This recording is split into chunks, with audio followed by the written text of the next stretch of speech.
Good afternoon. Yes, so good afternoon to all the viewers. It's a pleasure to be here. Sorry to be late.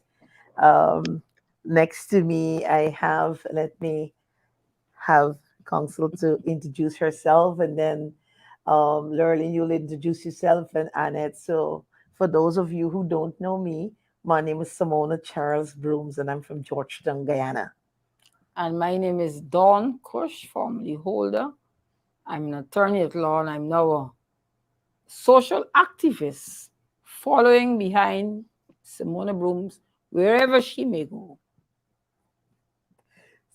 See, we got a lot of activists here, all right? I like that. So we're Thanks, my moving, we're sister. moving, we're moving on.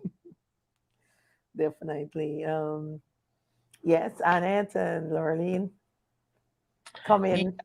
Yes, a pleasant afternoon, Simona, Dawn, my sister Lurleen, to you, the wonderful viewers there on social media.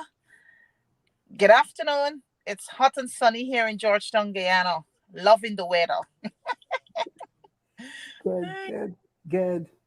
Hi Lauren, everyone. Well, I'm Lurleen, and I'm happy to be with you on this conversation this afternoon. We have some serious and interesting things to discuss, and I'm happy to be here to discuss those things with you. I have a wonderful panel of women here um, that I'm pleased to be with, and we're in for a good treat because we're serious about the business of Guyana. yeah, definitely, definitely, Laureline. And so this afternoon, I think we're gonna start off. We could start from because Laureline, you're right. Simona, you're a bit low I'm a bit with your low. volume. Um, I don't know, but I'm gonna get there. They're going. I Are have. you hearing me? I'm We're hearing you hearing loud you. and clear, Okay. and the technician is at work too. Okay. So all the adjustments will be made. So ladies, again, it's an honor. And this afternoon, I want us to start off on some serious issues. I want to deal with the one with the women. We noticed yesterday, and that's why we have an attorney here in the room too. The appointment to Judicial Service the service Commission. commission, and so I would want for Don to start on that one because and then I'll give my views, and then we go around. So Don, go right ahead. Thank you, Simona. It's been a very long time since we've had a Judicial Service Commission. One was appointed yesterday, and among two of the members, actually three of the members, are the current acting chancellor, Justice Janet Cummins, the Honorable Chief Justice Roxanne George, and the other one is former Chancellor Carl Singh, who was never confirmed in his position because there was no Judicial Service Commission. But that is not the issue. The Judicial Service Commission is a good thing that we have that because the vacancies for magistrates and judges and registrar of deeds, etc., people can now apply and those positions can now be filled. The problem is we're going to put a chancellor and a chief justice who are in acting appointments to sit on that Judicial Service Commission and appoint judges and magistrates while they themselves are not confirmed.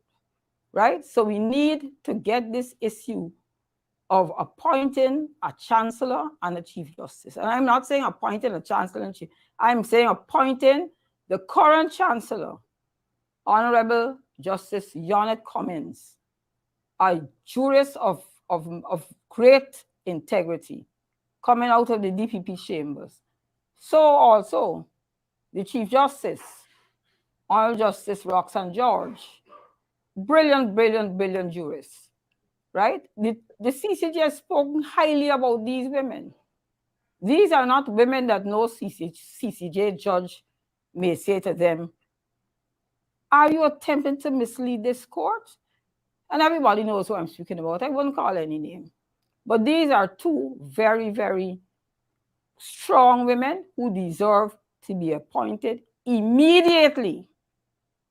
Immediately, the Chancellor and the Chief Justice have recently voiced their disappointment about their continued acting appointments. So this now falls not only to the President, but to the opposition leader. It's quite unfortunate that we always get people involved in our business. So in 1997, President Carter got involved with CARICOM, and we had this Hart-Banston Accord, which said there must be agreement. Now, once it's said that we gonna have problems.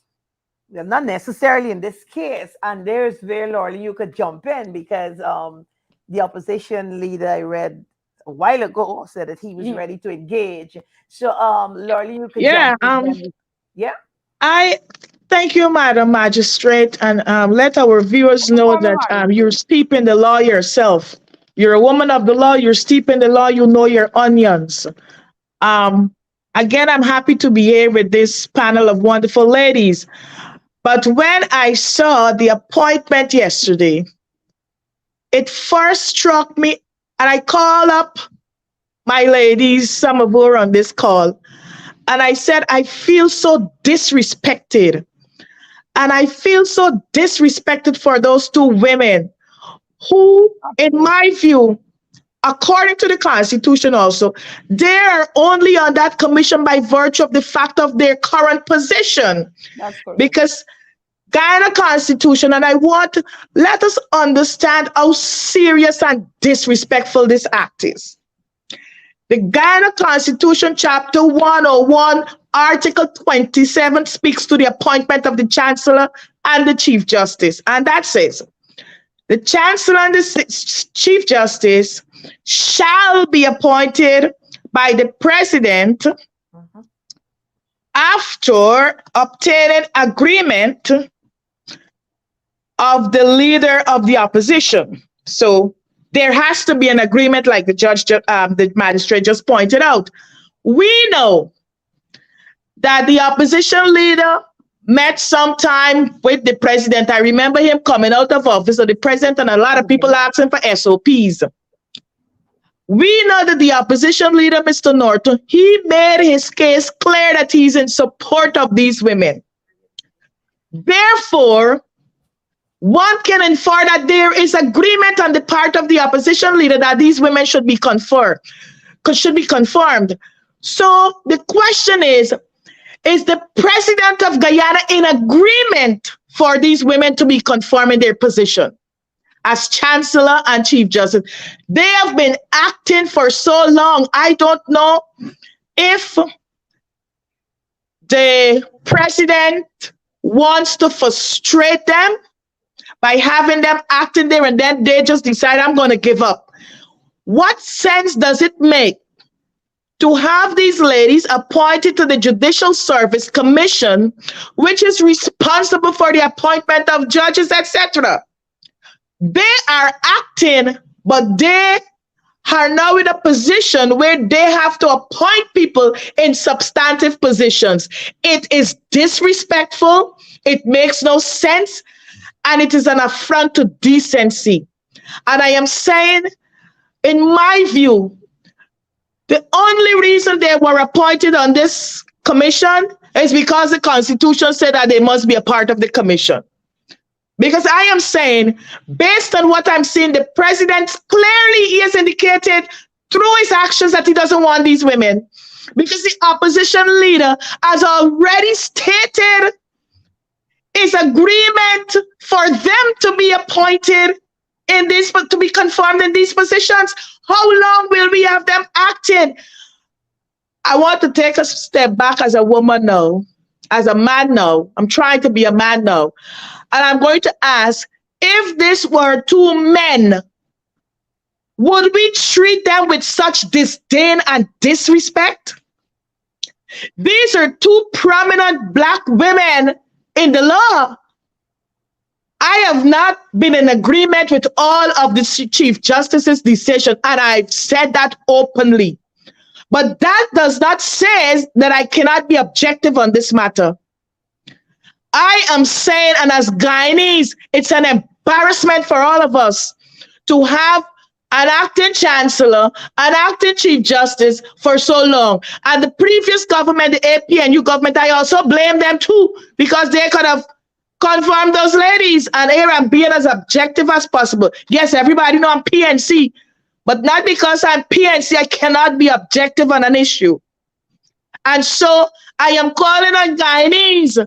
I looked at those two women there standing up, and I cried yesterday because it felt like me being disrespected all over again. How could I be acting in a position and I have to sit on a commission to confirm people in their substantive position while I am acting? That Come is on correct. now. Yeah. It is the utter disregard and disrespect for these women. I cried yesterday. I had to call my friends. I cried because I felt so hurt and so disrespected. And if it's one other thing I need to protest for, it has to be this. How long can we continue with this flimsy arrangement? It is Lorraine, unfortunate. They cannot appoint themselves. They cannot go out there and advocate to say, I need to be confirmed. But we have to do it for them, Definitely. not only for them, for the country. that's It correct. is making us look bad as a people. I want to hear the president says that, like Mr. Nortley, opposition leader, he's in agreement to have these women conform. I want to hear him say that. Lorraine, I agree with you. It's very unfortunate that under the previous administration, which I make no apology about it, I support, Mr. Granger had said he wanted the position of chancellor to be advertised in the Anglophone Caribbean. And then he selected a panel of people to consider applicants. He then came up with the name of Justice Kenneth Benjamin, right? And then he said that Justice Yonette Cummins could be the Chief Justice. So Justice George was pushed out. The then opposition leader, Mr. Bar Jagdeo, he said he needed 2 weeks to do his due diligence, and he came back and he said he did not agree, particularly with the appointment of Justice Benjamin. So here we are again now. I haven't heard anybody say anything bad about these women. I haven't heard the president utter anything about them. The opposition leaders made it clear he supports them. The Bar Association has come out, Yes. right? I saw Mr. Ralph Ramkaran has a column called The Conversation Tree. And he's saying, and he's right, but right in quotation marks. So what is right in paper is not necessarily what is right in life, right? Because he said the president could still have his choice of chancellor and chief justice, and that is true. But how could you have people who have served diligently for year after year after year, and then come and tell them, okay, you will just go to the Court of Appeal, and we have somebody else for chancellor, and we have somebody else for the chief justice. What does that do for the young judges coming up, particularly the female judges? What does that do for them? Okay. Now, let me, before Annette, you can come in a second. I just gonna be short. Listen, we're gonna be as frank as we can get, and this nonsense to have these women, these honorable women, like if it's some Hollywood movie, it must stop. You know, I'm not going to come from all your legal background. I'm going to come from the straight background, all right? And I'm going to want to put my bit there just now. So, yes, Annette Ferguson, feel free to come in. Listen, this is going to be a beautiful conversation. It's now getting a little steamy in this room, ladies. You've got to start to back up yourself because we're going to be pitching this thing. You understand? That's right. So let me come in there, Annette. It's good to have you in the room here too. Yes. Well, once again, a pleasant afternoon, and it's indeed an honor being here, sharing the same platform with you, distinguished ladies. What else can I say that was said? What else can I say differently that was said earlier by you folks? Look, the Constitution, Article 127.1 is absolutely clear when it comes to the appointment of the Chancellor and the Chief Justice of Guyana. And I am really, really appalled at what has transpired yesterday. Though I welcome the appointments of the Judicial Service Commission, or the reconstitution of this constitutional body, because there are a number of backlog cases in the court, and many judges would have resigned over the past months, and the strain is heavy on those who are currently serving as judges in the high courts. But what is of major concern to me is the um, appointment of the chancellor and the chief justice positions. Look, Mr. Aubrey Norton made it clear he would have given his um, support for both Justice Cummins and what's her name again? Roxanne George, to be appointed as Chancellor and Chief Justice respectfully. What is causing the delay? I just don't understand. Now you're having these two acting officers on the Judicial Service Commission who will be sitting there to hire judges and also to appoint judges. How do you expect them to feel? And as a woman, I have a major concern, and I'm calling on Irfan Ali.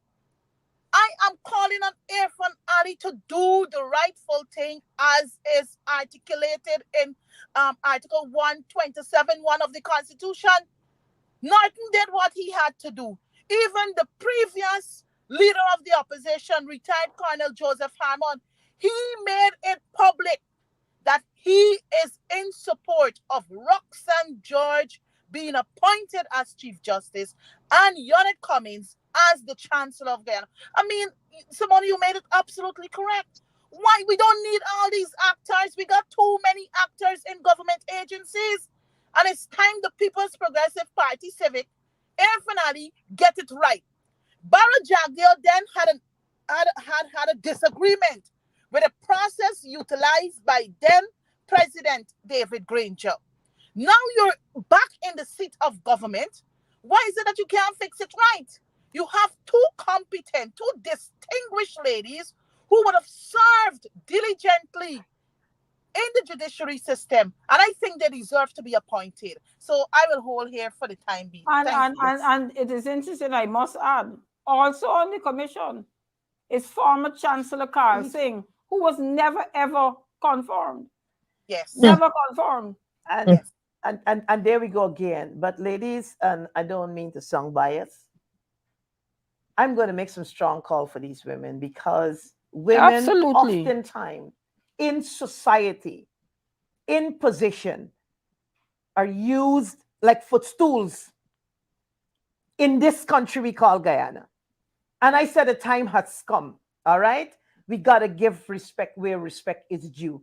And I'm calling for the appointment of these ladies. With that said, on this topic, we're going to have some actions, because we're going to go and demonstrate. We're going to go and pick it by Irfan Ali office, right? Because we are not just going to sit in a living room and just talk and call for the appointment. We want the world to see, listen, we are going to go there because we believe that they're doing the job. So don't tell me if they could do it. Mm-hmm. You understand what I mean? Doing it for years. They've been doing it for years. Yes. You know? Government change, government coming, same thing. Government change coming, some hoobly doobly check somewhere and all this kind of thing. Listen, I'm saying it's an embarrassment when I look at the posture yesterday with these women. Laureline, you cried, but I was so I was angry. I was very angry. Listen, I don't believe these women hurt like I'm feeling, you know. Mm-hmm. I don't think it's an embarrassment. It's disrespectful. Yeah. It got a nasty taste. It got an ugly feeling as a woman in this country. You understand? And like Laureline mentioned earlier, wait, man, you put them there, they're going to appoint the judges. What are they going to say? But I want to get a point too. I mean, come on. Come on. We got to do something about it. Yes. We must do something about it in this case. And I'm saying we're going to do it. Not enough time. They've had enough. And I want to make a quote to you that was said by Justice Saunders, the president of the CCJ. He says the notable stain on Guyana's judicial landscape, the non-appointment of the Chancellor and the Chief Justice, Mm-hmm. there is one significant blot on an otherwise impressive Guyanese legal and judicial landscape. Justice Mm-hmm. Adrian Saunders, president in the CCJ. What more they want? That is the big, that is an embarrassment that I don't know how we could live that. You know. Right? This man is saying appoint these people. So Dennis Byron said that before, when the other government was in power. Mm-hmm. When the government I support was in office. Mm-hmm. He came to a bar association dinner. Everybody was so ashamed. The Chancellor and the Chief Justice are sitting at their table. And the man is saying, this is unbelievable. This must not happen. This is wrong. This is absolutely wrong. Well, These women go to work every single day with their heads held high, and they're passing junior judges who are appointed Correct. to substantive positions. Exactly. You know what? this At that evil point is you what- made, I call this evil. Yes, yes, you know, Lorraine. we sometimes we fail to understand, and I'm talking to those of us who are leaders too. We fail to understand that people have feelings. That's part of us as beings. And the point that you just made, Madam Magistrate, is that yes, these people are going to work, they're seeing junior people appointed. How will they feel They gotta appoint him. being the ones to have appointed these people, but they are still there unconfirmed? That is a slap in their faces, you know. And I might be thinking so far, might say somebody who feel that they ought to have been appointed but was not appointed might probably want to stretch the law, challenge them to see whether or not they in fact have the authority to appoint people in their acting status, because all kinds of things people can do to even cause further embarrassment to these ladies. And so I'm thinking all the possible scenarios of embarrassment that can happen. Because this there, it is so wrong. People have feelings. They must feel a way to know that, hey, I confirm these juniors, but I'm still standing there acting. No, they would not have confirmed them. They would not have confirmed them. They've been appointed. No, these people, they would have been appointed by the last Judicial Service Commission. Yeah. So we have not had any new persons appointed since the last Judicial Service Commission. The last Judicial Service Commission was, should they be appointing these other people now? I mean, it is such an embarrassing situation. I am ashamed. And Not as a Guyanese. What we have to ensure that does not happen is that somebody comes out of the woodwork and arises and somebody says, these are the two people we want. And the So maybe that's why you and the appoint Chief them to bring up Justice. persons. You can appoint anybody. But this is what I'm saying. Maybe they're bringing up somebody to bring out the woods. But the opposition leader has to agree. Okay. Correct. Right? So that is where the problem lies. We cannot be playing tit for tat with our two top judicial officers. We cannot do it to them. We cannot do it to them. And they're doing the job. And they were there. Exactly. These young ladies are very well respected by the judges of the CCJ. They're respected by the Guyana Association of Women Lawyers. They're respected by the Guyana Bar Association, who has made a statement. What more could the president want? Mr. Attorney General, Mr. Anil Nandalal, I am pleading to you to advise the president in this matter. That this is a matter that could cause all sorts of ripples. We don't need any more ripples. These women have done a very, very good job. A lot of you may have felt that the Chief Justice, as Laureline said, some people may not have liked her decisions, but that is life. That doesn't take anything away from her. Exactly. There are some people who don't like some of the Court of Appeal decisions. Exactly. That will happen in any part of the world. So I'm asking the AG, as a legal advisor to the president, to advise him to appoint these two outstanding jurists immediately. Okay. You have the agreement from the opposition leader. Let them be appointed. I would also want to see a letter coming from the Bar Association that seem to have a lot of clout also, to say to the president, we are also in agreement Where's the bar association on this matter? The bar association issued a statement similar to that. All right. So on this matter, we can move just before we come off. But I don't know if Anil could advise Ali. That's the next thing. We gonna touch that. But we're saying bring the appointment. Whether you can't talk to him, because I don't know if they speak in term, but you could write it. You understand? Do That's something. correct. You understand That's what I correct. mean? That is correct. But before we come off and jump into the next topic, there's something that really bothers me. In this country, I've seen a lot of young men, middle-aged, old men, women. It's a bit low, Minister. Can the volume go up? I can hardly hear sometimes. Okay. Finding themselves, and then this is my interpretation, doing a sentence under the word remand. No. This is a crisis, and you were a magistrate. So I want to hear your views, because listen to me. Larlene and Annette, the police pick up a young man on Friday afternoon, like I heard on a video the other day. You ever sleep in the locker for Friday, just lock you up. And so we lock you up because we get a complaint that you're in a man fight. And they get till Monday to get this man who say you assaulted him. And they can't find the man. And then they say, you get some other charge. Let me take one, robbery. And you go to the court and they got no paper, no evidence. They say they conclude on this investigation. You remanded to prison this month. Magistrate again next month or month after. You remanded again. We go back again, you remanded 4, 5, 6 months, 7 months, 8 months. You telling me, so I want to get a little clarity here, that you are innocent until proven. But when you done put me in prison, right, for an allegation of robbery, and I spent 9 months, there's a whole year in prison. Now I'm saying this is something that is it is wrong. And these days, it's horrible. And let me tell you all here, with some magistrates on leave, you got people languishing in the jail because the next magistrate will hold in, not touching those cases. So you're going back in Lusignan. And then what are you doing? This is what poor people are going through in this country. And I'm saying the magistrates, some magistrates, they're condoning these police to come and say, we can get a file, we can get a video every single month, and then you have somebody in prison. I mean, former magistrate. But when I was a magistrate, and I'm going to quote somebody that's going to surprise you.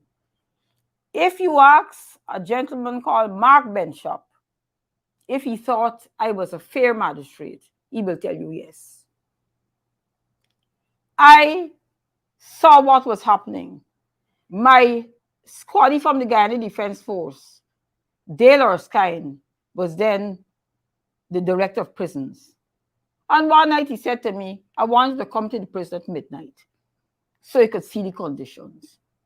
I was the only magistrate who went. I invited me, I don't know if he invited her. I went at midnight that night. And when I saw the conditions, there was no bed. People were fighting each other for a bed space. A bed space. When you ask them what they're in jail for, oh, they do something, they're on 15,000 bail, but they don't have no money to pay. So every Tuesday and Thursday, there's something called further remand. And they bring over the prisoners to what was formerly the Prison Officers Club. And you look at the jackets and cases, and sometimes you have to, if you hear the case and you listen to what they say, you could reduce the bail or release them on their own recognizance. The people who suffer the most are the indigenous people. Their courts don't sit every day, as far as I'm aware.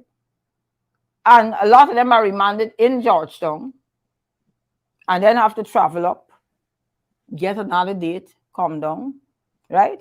But so many people are in prison remanded. You speaking about months. I could tell you about years. But I too. Years. There was a case that Justice Barlow did with a former policeman who was charged with rape or something like that. There was zero evidence. Zero evidence. She apologized to the defendant for the breakdown in the judicial system. And once again, where could that file have come from? The Office of the Director of Public Prosecutions, who had a right to look through that file and see there was no evidence and do the right thing and let the man go. You know, when I was on the bench, I remember it was a police officer. He told me, he said, listen to me, if a thief man come before you, they got a little evidence, let him go. He can commit a crime again. So you don't just lock up people on little bits of evidence. Jail could kill you. Now, let me tell you this, because System. the same, I just was going to Lorly because there's a new word for Irfan, system. But let me tell you something, madam. When we were in office, listen, I love people and I got a passion for the poor. I always want to see what's going on behind these jail doors, because there's where people don't get to interact with ministers and things like that. And I start to go to every single prison in this country.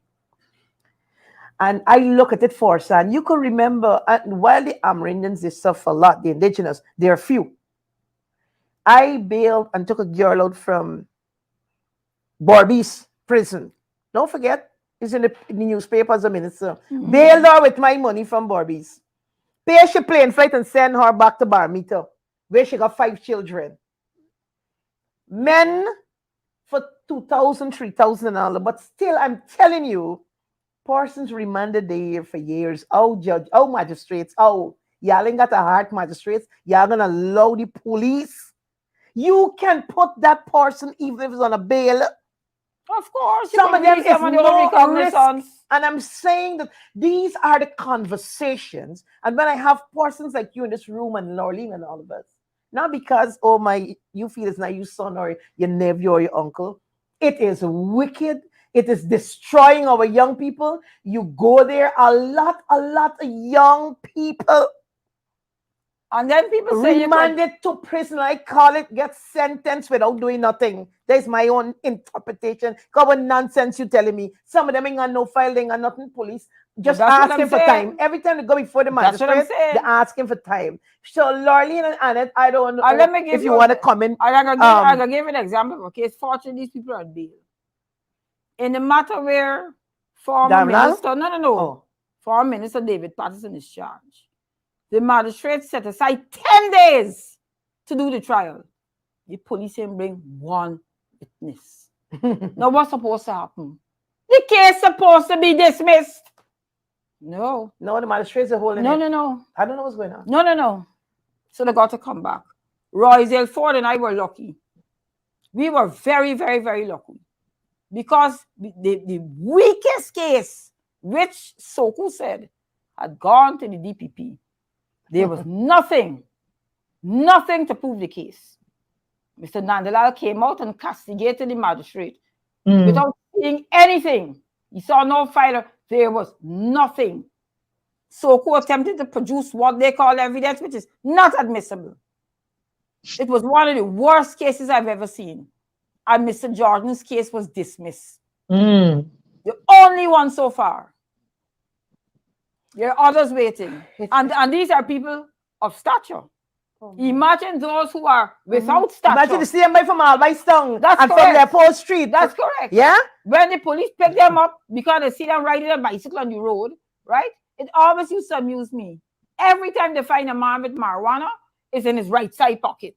So I say, how come they never put it in the left side pocket? No, it's always in the right side pocket, right? And the law said if it was 5 grams, they could pay a fine. The police always got 5.1, 5.2 to take it over the 5 grams, right? Which means they can't get bail. I mean, those things are but it's a discretion of the magistrate. I agree with you, and I won't go further to say, but I will tell you later. But justice was done. Justice was done. I don't know which defendant would have come before me would have felt aggrieved by the decision. And so Lorleen and Annette, y'all could come in because on this new word, system.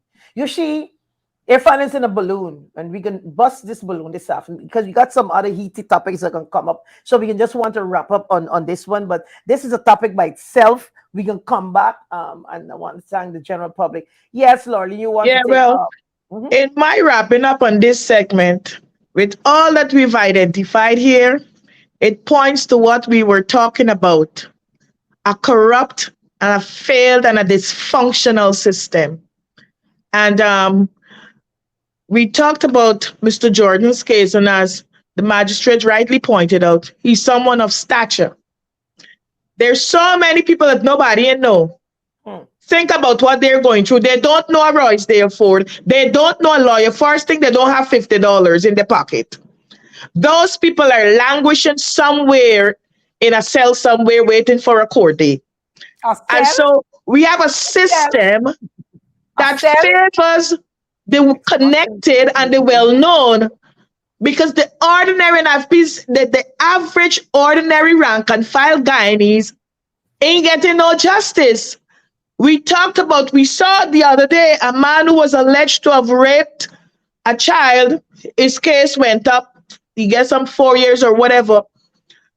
And a man who is alleged to have committed a rape of a minor in the name of a minister, the DPP who said that she didn't see the file one day, but the next day come and send it back. And then the next thing you know, the child decided she doesn't want to go forward. And so all these disparities and all these inequalities in the system is not working for the ordinary Guyanese. And we have to ensure, as citizens who want to see the right things happen, we have to keep standing up and fighting for those who can't fight for themselves. But I'm encouraging, there's some other people sitting on the fences who know better, can do better. They too must come out, Definitely. because it needs all of our voices to speak out on these matters. And so I am appealing to all right thinking Guyanese. I don't care on which side of the political divide you fall. You ought to have a conscience, and you have to have an understanding between right and wrong. We have normalized so many wrong things that when wrong things happening, they're looking like right, and we seem not to care. That will lead us to a chaotic society, a society that will disintegrate soon. Because right thinking people sitting on it, I am so mad when I know you can do better. Raise your voice. Nobody saying you to pick up arms. Raise your voice. Or we could play Peter Tosh tune over and over again. Yes. No. Everyone is crying out for peace. Mhm. None is crying out for justice. Justice, We correct. want equal rights Mhm. and justice.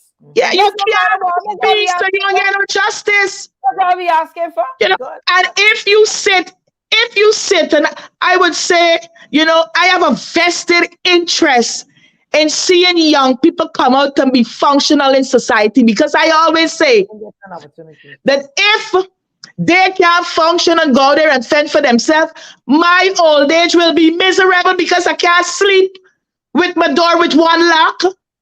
So we live in a society where what you ignore will come back to haunt you. If they ain't right, you can't be right, because you got to sleep with bars on your door because they're coming for you too. And unless we understand that, we're going down a ditch. So all of us sitting down and living in our mansions and think that we're okay. We can't bother about the man next door because he's not of our caliber. We got to get off on our pinnacles and understand that we live in a society where all these people dwell. And if they can't get what they want, they're coming at you. And they ain't get no law can stop them because the system is jacked up in Guyana. Good, I hear you. It ain't But working good for regular folks. Before, let me just try to pull in Annette a little bit. Oh, she's out a bit. Yes, Judge. And Lorraine, I can just take a minute with you. But before I take you, Lorraine, I did a lot of work with the prisons, because when the reality hits home, and you talk about cell, Lorraine, extortion is a big thing in Guyana prison. You got no cell, Lorraine. Lorraine, sometimes if you're a young man, you're gone wherever, and somebody tell you put on this T-Buck and walk up and down there, you better put it on. Oh, yes. You understand what I'm saying? Your human rights are being violated. Listen, and this is something, these are things I have in black and white. I was amazed when they had a change in government. I was nominated to go on the prison board. And I heard when that, well, I accepted because I would go and help on the board. I really, You ought to really, accept.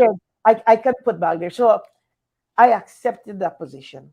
When it went to the cabinet, for the approval and so on, I hear where the appointment come from. It went slapping all over the cabinet room, pile up, high up, lash down, and all kind of thing.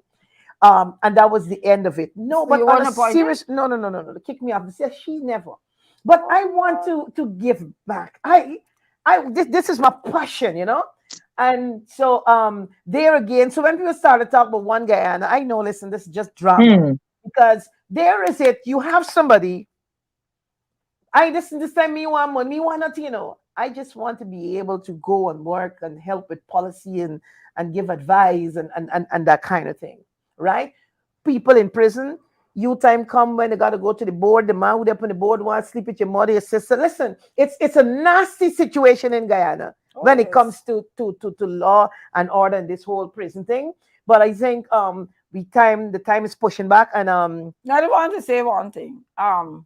The opposition leaders calls me frequently to ask me to do matters pro bono, particularly when these so-called protesters, who are now called terrorists, Hmm.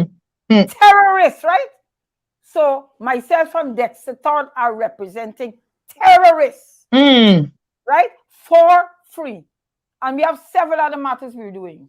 And I will continue to do so because I have an obligation to help some people who are not as fortunate as those who will do whatever they want to do and never have to face any law, anything, whether they're a minister or whoever. thank you. Thank Shame. you so much. And on that note, I think we can say congratulations to Dexter Todd. We noticed he graduated yesterday With his PhD. with his PhD. So Dr. Dexter Todd, congratulations. Congratulations. Congrats. Yes. Congrats to And you. you will hear something nice about Dexter Todd and myself on Monday. Okay, good, beautiful. And then we have a surprise coming up after this doctorate. So Doctor, yes, congratulations. Next thing I want us to touch on, Lurleen, I want to talk about teachers and I want to talk about nurses. The other day, I tell you, the PVP become experts at shooting themselves in the foot or take the foot and put it in the mouth. I heard Irfan talking about the shortage of nurses. Hmm. And he said, listen, we got shortage, we short so bad, we ain't got nurses. They're leaving. But what we gonna do?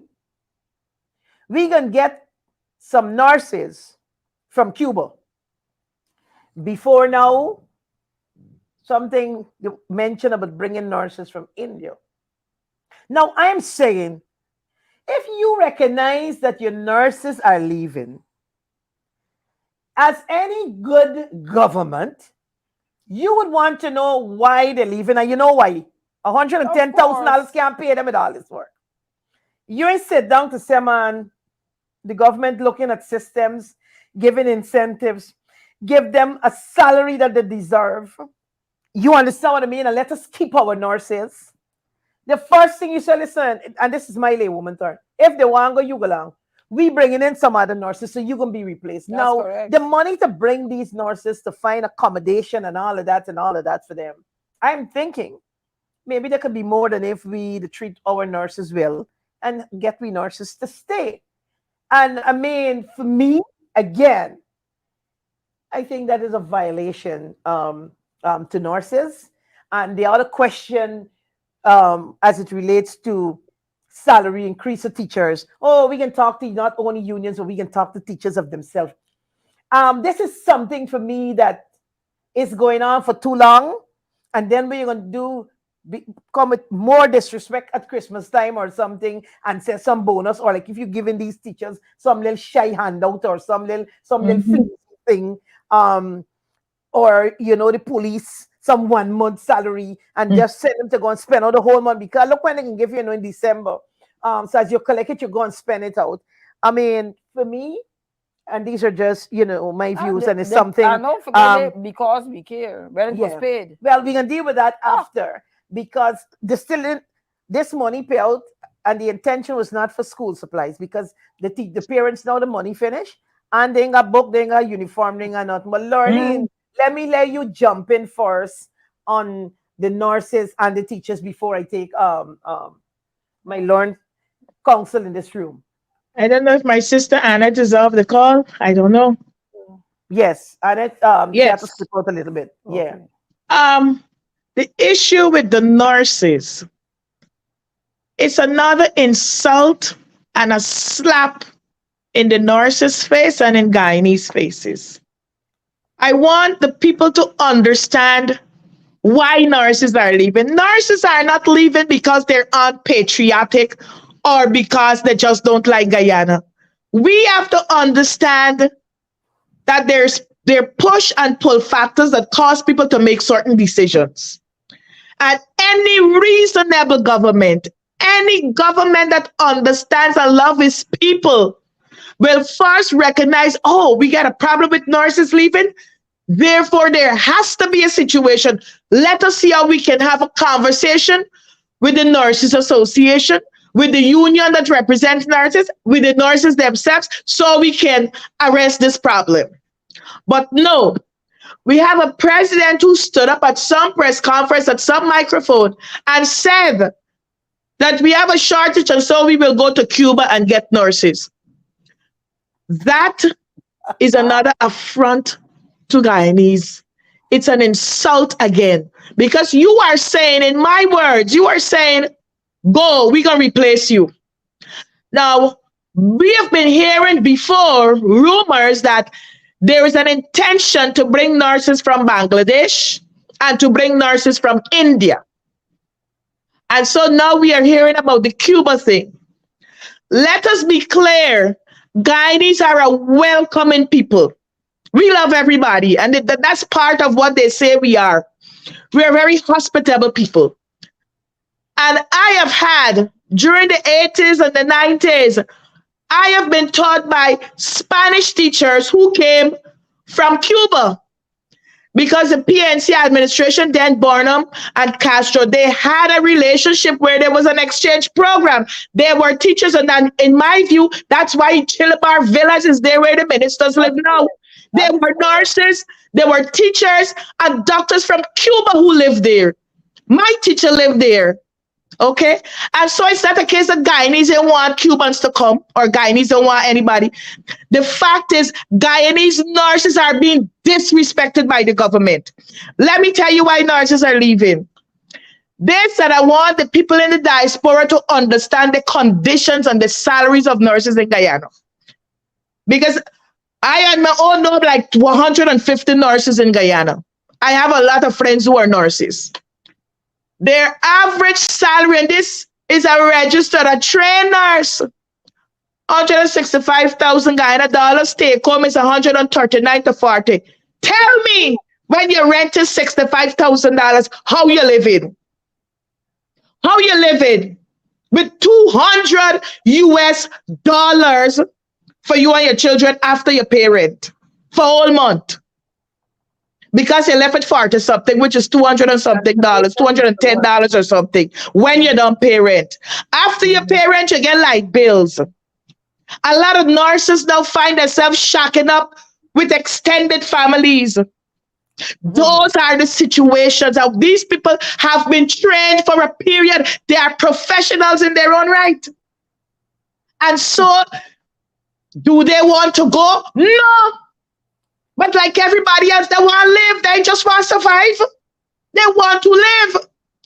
And so the issue, I think, it was an insult for the president to stand up there and say, we got a shortage, so we're going to Cuba, or we're going to Bangladesh, or we're going wherever. It shows that We seem not to understand the suffering of our people. We cannot empathize with their situation, and we seem not to care about what happens. Now, let me tell you what an influx of foreign nurses who speak a different language of a different culture will cause on the patient population in Guyana. First of all, there will be a vast disconnect because the patient sitting there, we have a language barrier. We speak English, so there's Spanish and there's Indian, there's Bangladeshi talking. Tell me how we comforting that patient. The nurse might be trying to do the best, but how we comforting, how we communicating. So it's not just bringing, and this is where the people don't understand. There's not a holistic vision as it relates to if I do this, what will happen. We are not considering the well-being of our people in this whole thing. It's just a money thing. But not only the fact that the disparity in terms of the language and the culture and everything else, bringing nurses from other countries here will cost the government more than if it increases the salary of its own nurses. Because when you bring those people now, you now have to pay them as expat or something. You have to give them housing, and they will not work for the same amount of money that you're paying the regular nurses. So why not increase the nurses' pay here? Make them comfortable. Risk allowance. Do we know what is the risk allowance for those nurses who we sending in the interior and all these far flung here? Do we understand that $3,000, $4,000 can't help nothing? And so I want the diaspora and the regular Guyanese community to understand the plight of the nurses in Guyana and why they are leaving. The government, in my view, if it is sensible, if it is caring, it will take a step back and have a conversation with the nurses. How can we help you to stay? These people don't want to go nowhere. I know them. They do not want to go because when they go there, they don't know what they're going to be, what they will expect. Leaving the husband and children. right. And so what I see the government is doing, the government is pushing the nurses out of Guyana. In my view, there might be some ulterior motive behind the nurses leaving. Of course. Are we trying to replace nurses with some people who don't look like the regular people who are nurses in Guyana? And so the question is, why is the government taking this step? Why don't we keep our people?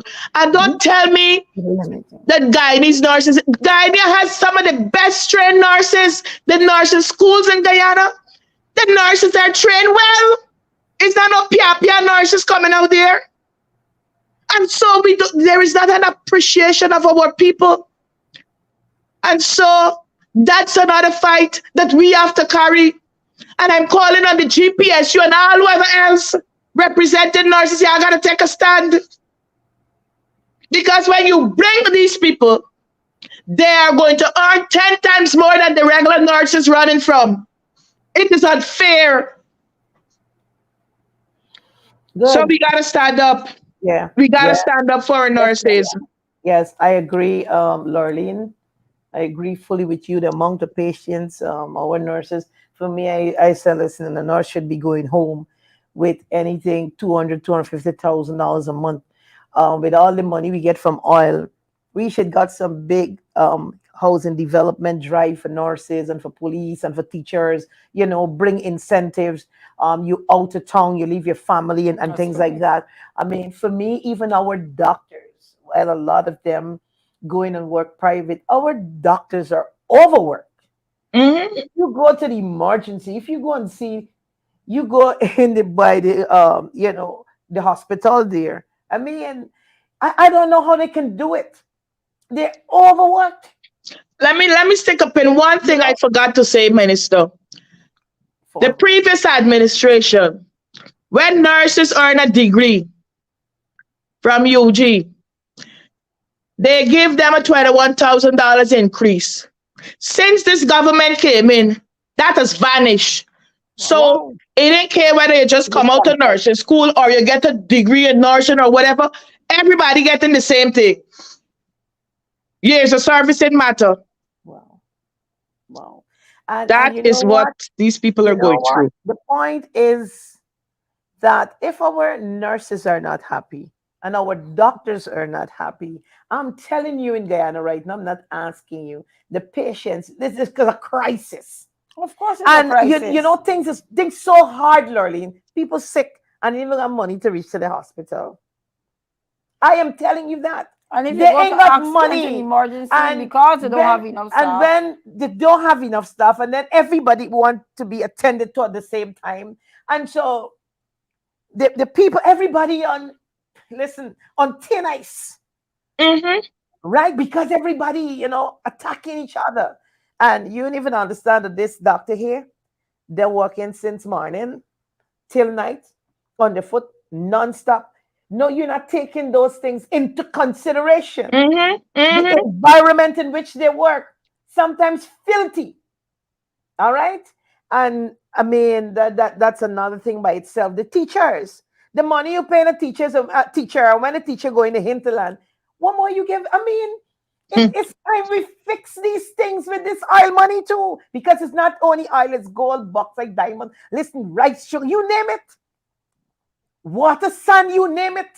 Everybody buying a here, we name and all, but miss allegation of rape here, me know much sand truck because and everybody with the sun. Listen, our minerals, everything at work. But yet still, teachers ain't happy, nurses ain't happy, we coming down the line, the doctors ain't happy, the chancellor. Listen, and we talking about a system. All Mm-hmm. right. Mm-hmm. And so I think what I heard from Don, the only happy portion there was the DPP who could make and the commission solo police. and the comment. Oh, God, well, you understand what I mean? But they are not happy. And so we're going to come down because I want to break this down to the general public as to where we're at as a people. And that is why we said this is a conversation on Yes. national interest. Because the nurses got children, the doctors got children, the teachers got children, the police got children, and Yes. they got wife, and so they got to go to school. And tell me what a society that we are living in. All right. And Lorleen mentioned some of us we could in the big um fancy house. And we're excluded. Our gated community, we're excluded from because we only hang out with ministers and presidents and wealthy people. So I mean, we don't know what is going on on the other side of Georgetown. It's like one time I was in Dallas, Texas, and I'm in Texas there, and I'm here, and I like go over the corner to the train station. Listen, it's people. I'm like, wait, am I still in Texas? Mm-hmm. So sometimes you could be fooled when you go to a country or a place and you say everything is bright and beautiful, but sometimes if you could just step over on the other side, it's completely But different, and if you it's ever horrible. notice when a head of state or so is visiting Guyana, they have these special routes that they use. So they do not see the real Guyana. Mm-hmm. They Mm-hmm. see the Guyana with the very high buildings. I don't know if the building codes have been changed, but Mm. everybody building very high buildings. Correct. Mm-hmm. High buildings. Government ministers building high buildings and renting them out. Nothing wrong with that. Nothing wrong with that. But That's unfortunately, development. Commission, unfortunately, the but Integrity Commission like unfortunately, they stop work. until the commission The stop work like they Integrity really Commission they stop work. they stop working against some people. Some people, no, they stop. Like every minute you should write letters and this and that and that and No, that. they have house and the people got it. They said that was in newspaper. Yeah. They Anyhow, set out a list. If they don't pay by the end of July, they're going to court. okay. Well, But what I wanted to say about the nurses, some of the nurses, because they cannot leave Guyana, they have to take jobs at other hospitals. Mm-hmm. So they leave a shift, and sometimes they go to work 2 other shifts. I could tell you this, right? Some of them also take private jobs. When my father was ailing, he had to have 2 nurses, right? For 12 hours. So it was 4 nurses we had to pay. And they were so glad to be able to come because Mm-hmm. he didn't need anything to do. He just wanted somebody had to be there to monitor it. right? And by the time they sat down, these girls would go to sleep. I used to feel so sorry for them. But so they're so good. The slightest song he made, they would jump up. But they could not go home to their families because they needed that money. And that is Mm-hmm. sad. That is sad. Very. Mm-hmm. The teachers, Yeah. same thing. Same. Same thing. Teachers going to work, catching mini buses, right? They can't afford to buy a vehicle. You just reported every time I did to It's walk a late on sad thing. the road and all is it's horrible. So yes, to the viewers, we touch on the Colleagues, Annette. Hi colleagues, And it's Annette. on, yeah. Um colleagues, can I make a point? Yes. definitely, Definitely, definitely. definitely, definitely MP. Yes, I'm really, really sorry. I'm actually um on the move, so my internet is kind of wacky on me here. But Yeah. that being said, I want to pick up on a very important point Simona raised concerning the oil. Look, Guyana is a blessed nation. We're now an economy filled with oil. But what is happening is that those we have in authority managing our oil resources are doing Guyanese an injustice. We're speaking about the raise the salaries for public servants and for the we call it again the nurses. You would recall this very government promised public servants 50% increase in salaries. Now the Mm-hmm. union is asking for proper bargaining so that public servants and nurses can be paid properly. They're denying public servants, representatives, the opportunity to sit at the bargaining table and represent workers. You would recall when they took government in 2020, nurses protested profusely, asking for their risk allowance and Mm-hmm. all the other allowances. What they did, they engaged, they got Jennifer Westford to engage Patrick Yard, who's head of the union there. Mm. And I don't know what came out of that agreement, but at least there was some kind of negotiation and the matter was settled to some extent.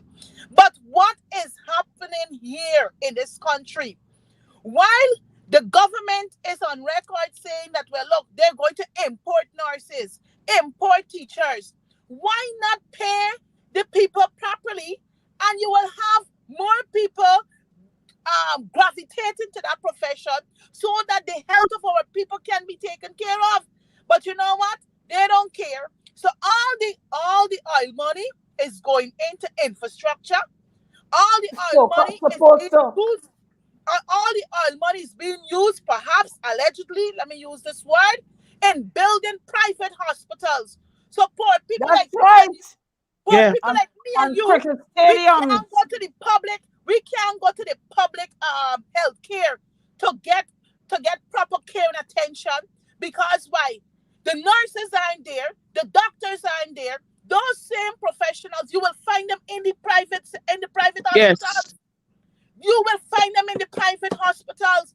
So I believe this government is deliberately doing these things. One, to push people out, and secondly, to ensure that their friends who own the private hospital gain from poor people like me and you. So I will hold on that point at the moment. But I can't gain Yes. from poor people like me. Yeah, you got Peter. But Lord, Annette, I'm so happy you jump in.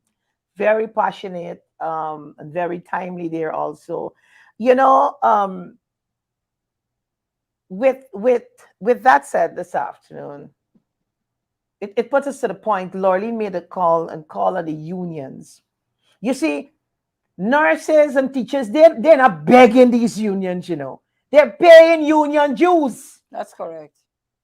Exactly. And they would have right? voted for the And they start Representation. protecting, huh?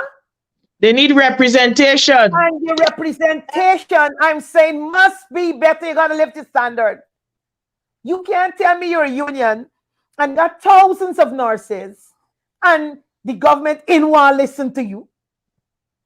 Then the union must say what's the challenges they're facing. You got thousands of teachers, but what is happening to teachers? I'm saying, listen, The time has come that workers and union teachers and every one of you, you need to examine also your unions and hold them accountable. Exactly. Hold them accountable, right? Mm-hmm. You have time when it comes to elections. Stop doing like we're doing in this country, because everything is a little small pocket of its own politics. Yeah. But And if but for me, if you have a permanent secretary just saying something, and you have them at this ministry and the ministry fail, and you bring a next government and you put the same permanent secretary, you get the same thing. Me Bible tell me don't throw new wine in old wineskin. What am I saying? You got one set of people, like if they're recycling them too around some places. And I'm saying to all the working class people, you deserve more, you deserve better. Listen, I always say hashtag room for workers, and you know it. This is not talks. It's in action, right? exactly. Mm-hmm. You saw it before, Oh, Yes. yes. right? But Don't make but joke with workers when I sit down. The wrong person according to them that they put the label. Don't you yeah, try it. yeah. You But understand what I mean? yeah, but Don't try colleagues, it. Yes, colleagues. Yeah. yes. Let me just make this point. In Irfan presentation on Wednesday, You make a presentation. under I think it might have been when he was speaking about teachers and all manner of thing. Irfan was disrespectful when he stated, and I'm paraphrasing him here, that he is going to engage teachers across this nation. He Not the is union. going to reach out to teachers across this nation. Look, Divide and rule. Irfan got to remember that the teachers have representatives, That's correct. and the body that represents the teachers is the Bypassing the Guyana union. Teachers Union. And if the teachers got issues, by right, it's a bottom up approach. The teachers got to go to the unions, and the unions got to make the necessary representative. Now, with that action that Irfan intends to employ, is basically to sideline and to usurp the functions Of of the the union. union by going directly to the teachers. And I'm saying to teachers, you need to reject that. Because when the pressure comes down on you, you can't run to the union for The representation. union. You understand me? No, tell Irfan Ali, you gotta speak to us. You gotta speak to us through our union representatives. That is what he has to do. So it's a slap. It's disrespectful what he would have said last Thursday regarding him reaching out to teachers so that they can say what are their concerns and probably other things that might be affecting them. Not to that teachers. You see, Yes, that has been a long strategy of the PPP: divide and conquer. So it's trying to you know, make your own little factions within the very union between the teachers and so on. So create confusion, and then we take in and we take over. That's the strategy. These people are transparent in their corrupt intent. They It's not can't change, but difficult. they don't even attempt to hide the way they No. think. and And that's where the disrespect come from. We gotta think we stupid, so they don't even attempt to cover it up. And and that colleagues, must cause all of us to be outraged. yeah, and colleagues, on Labor Day, I was out there, and Irfan was meeting with the heads of some unions at State House for breakfast. So that's why I'm calling on these people and the unions and everything, meeting with some of them for breakfast at State House.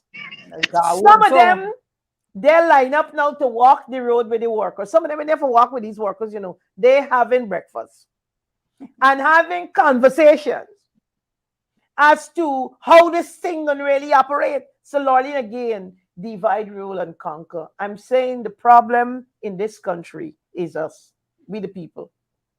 Because you know why? The union run, some of them go run. You're there representing the workers. Your political position is not for the workers. That is okay by you. But you have to understand that the people are paying you to represent them. You have to do what is well by them. What did we walk away with? Yeah. So even to Labor Day, there was a division My sister Lorlene, I mean, I was there. And a man tell me, but some I of the got things that. that we I hear discussed. about it, my sister. Yes, some things that we discussed. And then I saw him the other day and my sister was just here to say because it's good for y'all. You know? Why some must go, but you know what? You know what?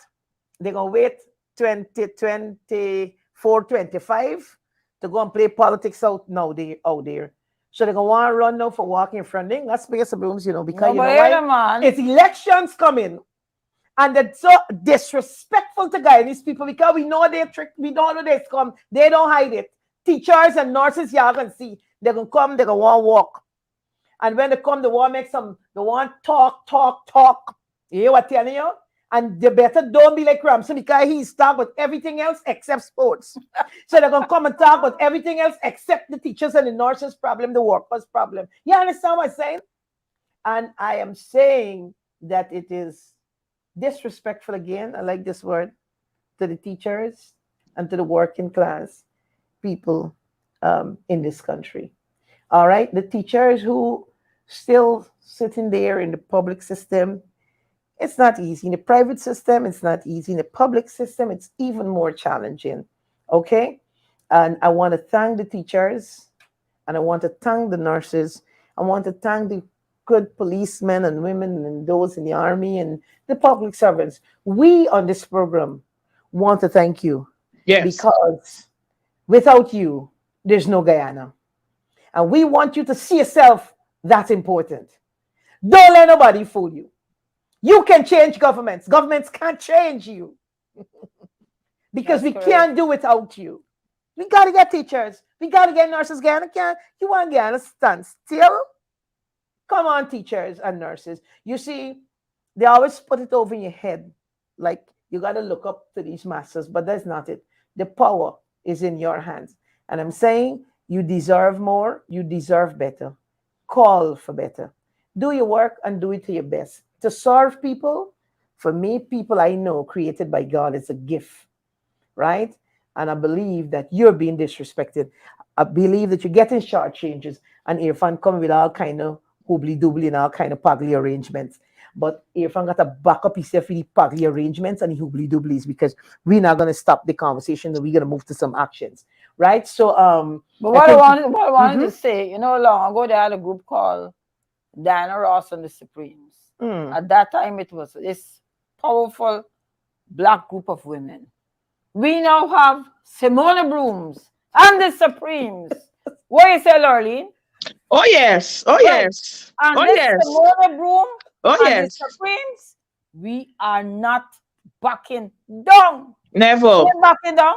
Never. We will stand for any aggrieved person. I will represent. I am the voice for the voiceless. Yes. Everybody will help. We have all the connections in the world, more than they could ever have. We Yes. have the connections. So this Simona Broome and the Supremes, I can't sing, but I will be with you. I can be the backup dancer like Stan. you know, if everybody, if you never get to up on the spot, Lorraine, this is a commitment and Carly. This is a whole name on the Supreme. Yeah. So I want to. I this is want Supreme to. Space Arm, Lorraine. Go ahead. Go I, ahead, Supreme. I want to say to magistrate who is part of the Supremes that man.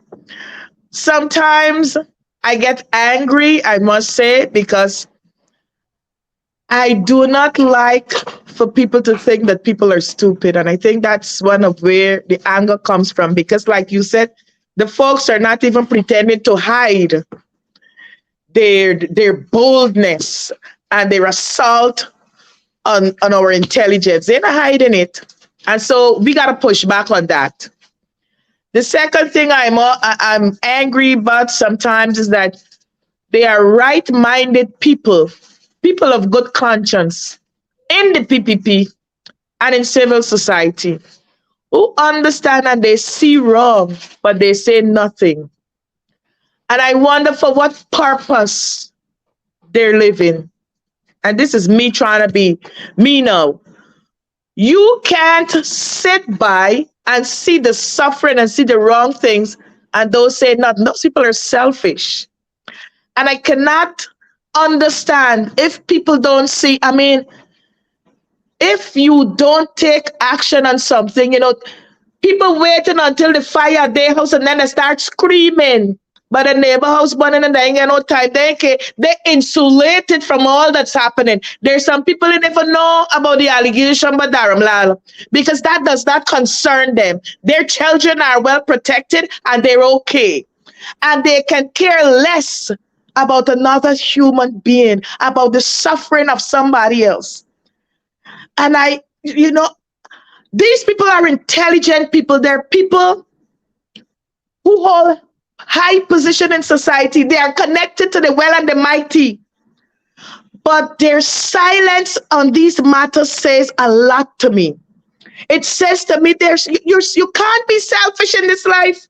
Things will come back at you, and it might come back harder than the other person get it.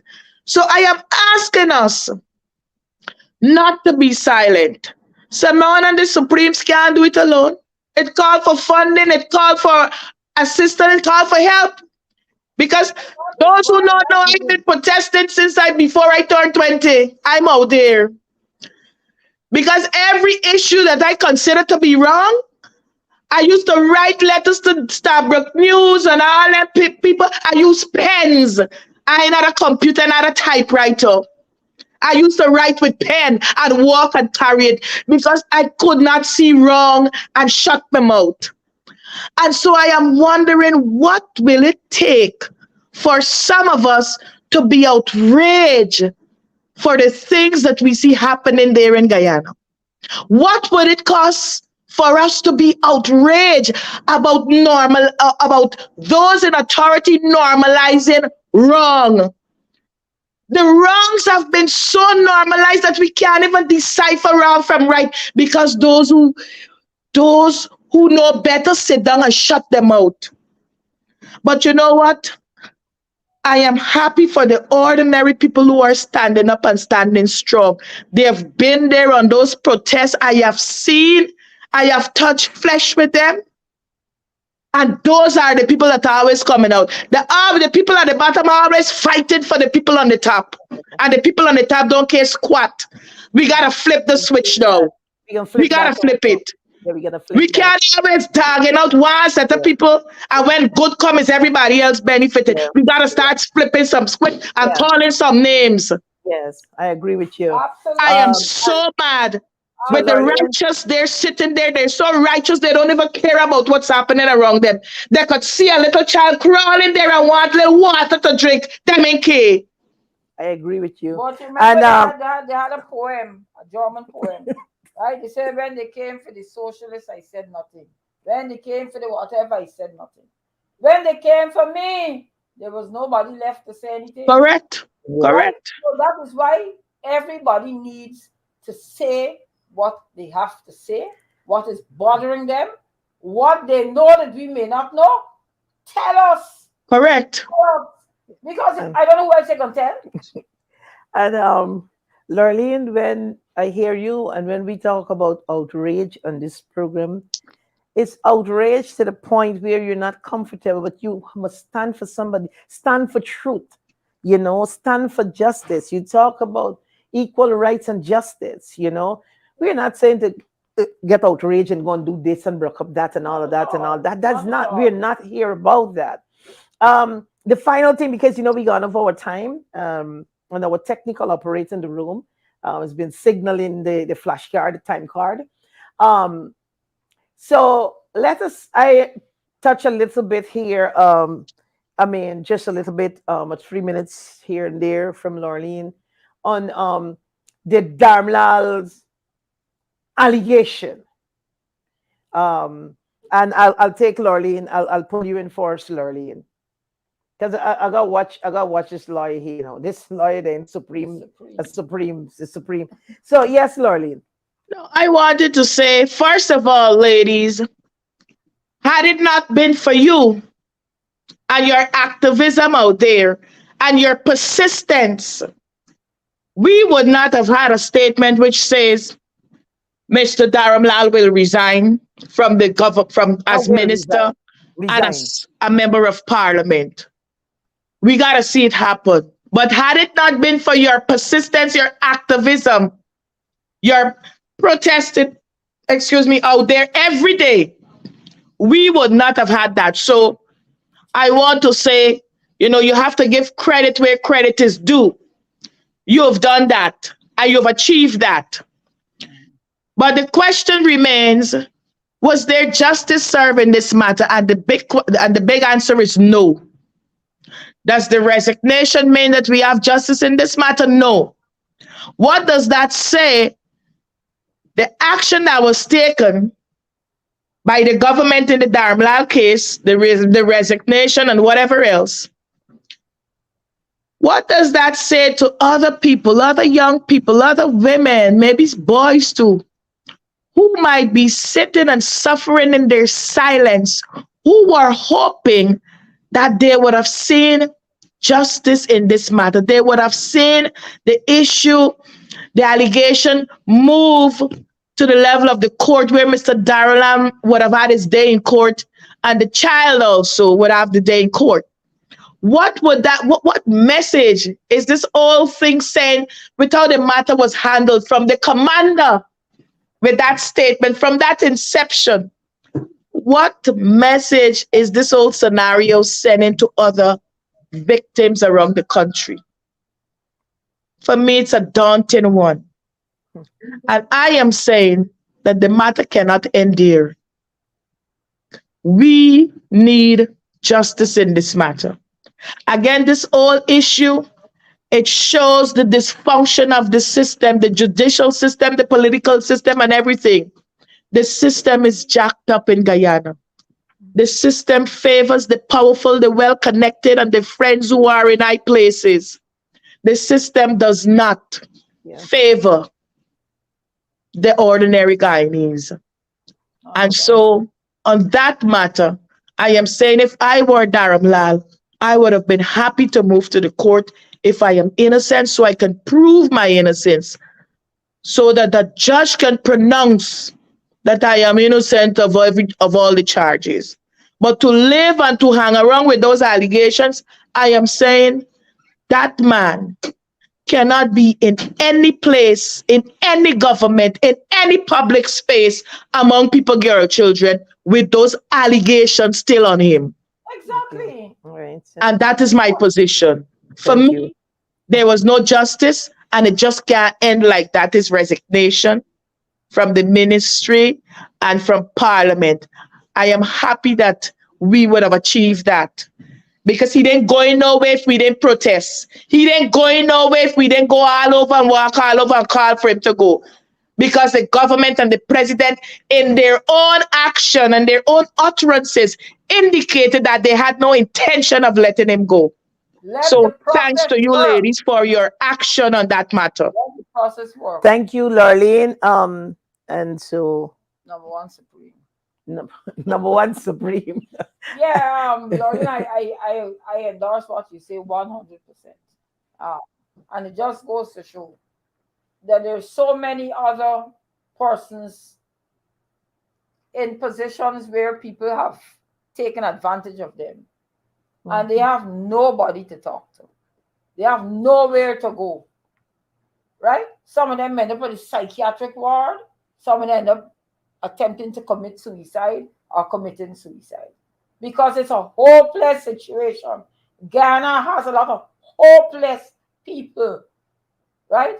I met a big lady the other day. She said she saw me talking at the square. She said, "Oh God, I'm so glad somebody could talk up for this girl." Right? I said, "Yes, people got to talk." She said, "Everybody's so afraid." I said, why what are you afraid of? She said, "Well, our son is getting locked up every 2 weeks." I said, "But look at that." Well, that's what it is. Yeah. It is what it is. You go to court any day and you see the repeat of the same people. Yeah. The police see you, they must see you right there by telling you got locks or whatever, come. You want to put you on an ID parade. Just so? Go on put an ID parade. It's wicked. And I agree, but Lurleen, I agree with you. justice was not served as yet.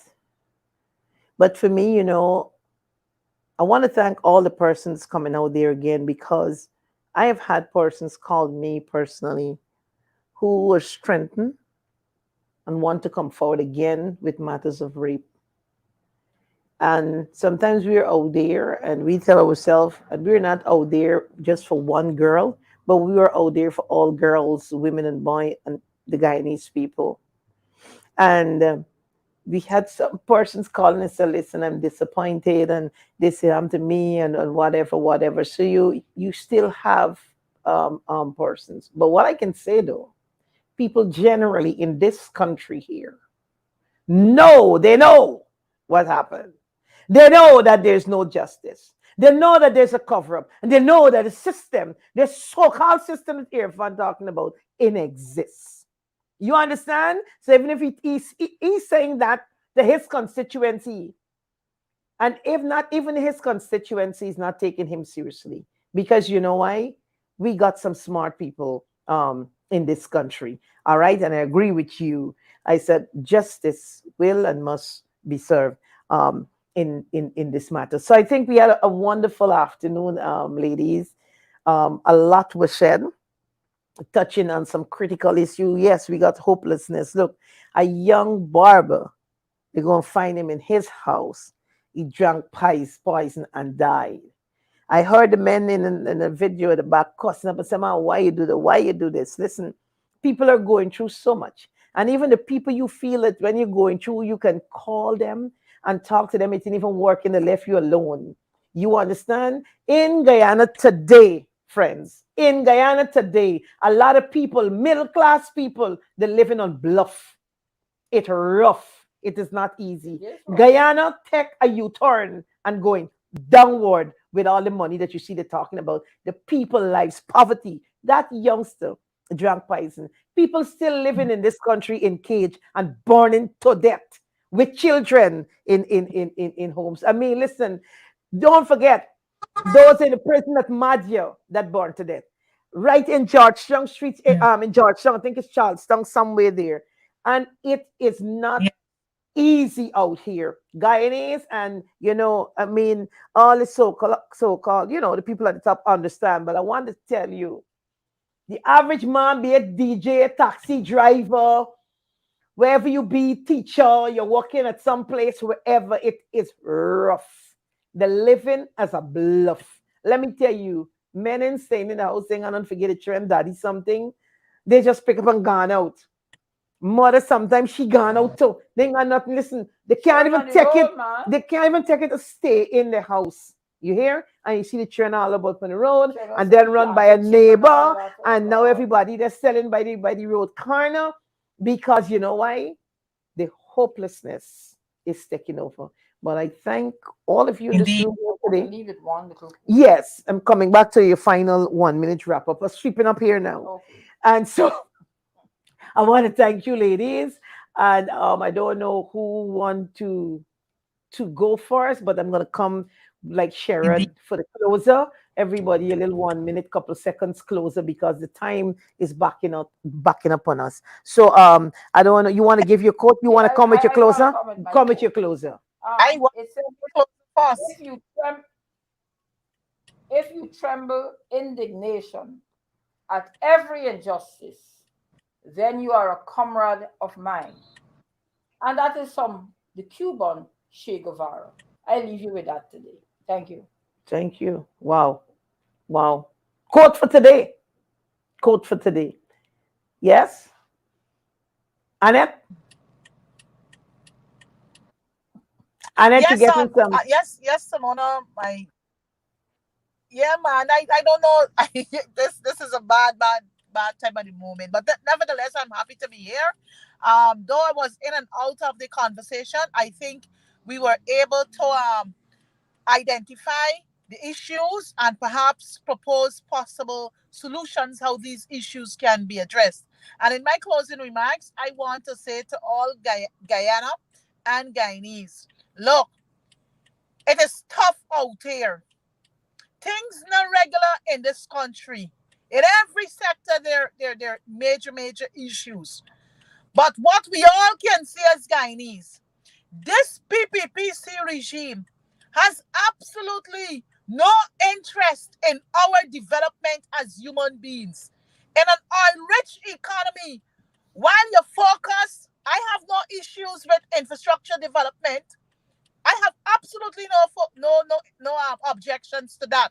But I think what's supposed to be happening here is more focus should be put on developing and improving the lives of Guyanese. The cost of living is hitting people. When last year I went into the markets to Today. see a tray of eggs is now clocking $2,000. How can a poor man live on a 2,000 tray of eggs? Cabbage alone must be close to four. Your internet. Your internet. Absolutely no interest in developing our lives. Their interest is more on infrastructure, building roads, we're lasting for Shady months, Road. building bridges, we're lasting for months, because that's where the corruption is. That is where many of them enrich themselves. So I will say to Guyanese, it's time we wake up, and it's time we stand together and demand better, and also to stand against injustices. I thank you very much, Simone and colleagues. Thank you. Thank you. Lurleen, you just jump right in.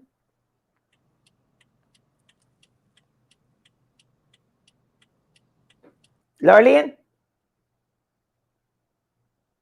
Oh, I'm sorry. I'm sorry. Viewers, ladies and gentlemen, members of the public, I want to thank you for tuning in and listening to us. Just to pick up a quick point on my friend Annette, she just talks about development and they see infrastructure development. I don't see infrastructure because, I've walked the length and breadth of Georgetown, Guyana, and other parts. What I see for roadways and parapets and all of that is slab of concrete just blush right there as bridges and the roads or whatever. There is no shoulder. So in like 2 weeks, look and see the roads disintegrate. So I see just slab of concrete or tar just thrown. That's not infrastructure for me. But if you want to call it that, good. I see a lot of big buildings going up, like the magistrate pointed out. Some of these buildings are so tall, I don't know whether the foundation or whether the building codes, like the magistrate said, because that was my big question. Out in Albertown, that used to be so residential. When you look up, I'm like, wow. But again, if that is what they want to call development, that's their business. But for me, development is measured for me in people's standard of living in the country. And if your people living in squalor and they can't afford a meal when the day come, it is not development for me. And so we got to start flipping some switch. We have to start correcting the wrongs that we've accepted as right for so long. So we got to start flipping some things. We will continue the conversation. We're not going anywhere. And the government must be made to answer. Again, I'm asking every right-thinking Guyanese.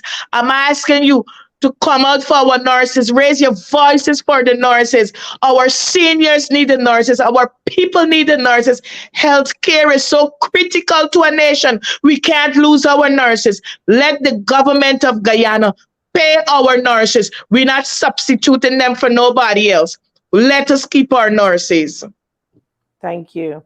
Thank you. And just, for me, development comes with, we can't even get proper electricity. Every minute is a blackout. You can't get proper health care. There's no equality in health care. The rich get a different health care against the poor. There's no equality in education. You can't get in this country with all this money, water that you can drink. All the seepage, it's horrible what is going on here. So for me, I don't see the development yet.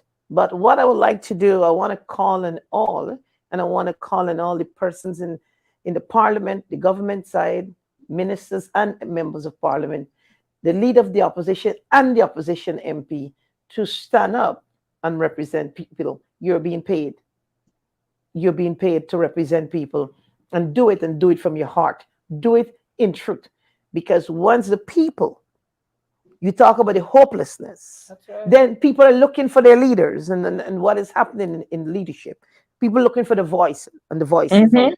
So I want to encourage all on that note in the National Assembly to stand up. And for me, it's got my stands and so on my page, and I'm going to go. And for me, my close is just the little lyrics that you will hear in the background. I know we got a disclaimer on there. All right. So um, if you come in and you're joining us, um, I can give you and give a little thing, right? I know what I got me right. So this is the closer for me. Oh, yes. This is the closer for me. That's right. Everyone is Crying out for peace. Justice we looking for. none is Crying out for justice. All Correct right, is right. Bonnie, justice, right? One is crying out for peace. Well, we crying for justice. Women got to do it. Wow, we're crying out for justice. Back up yourself.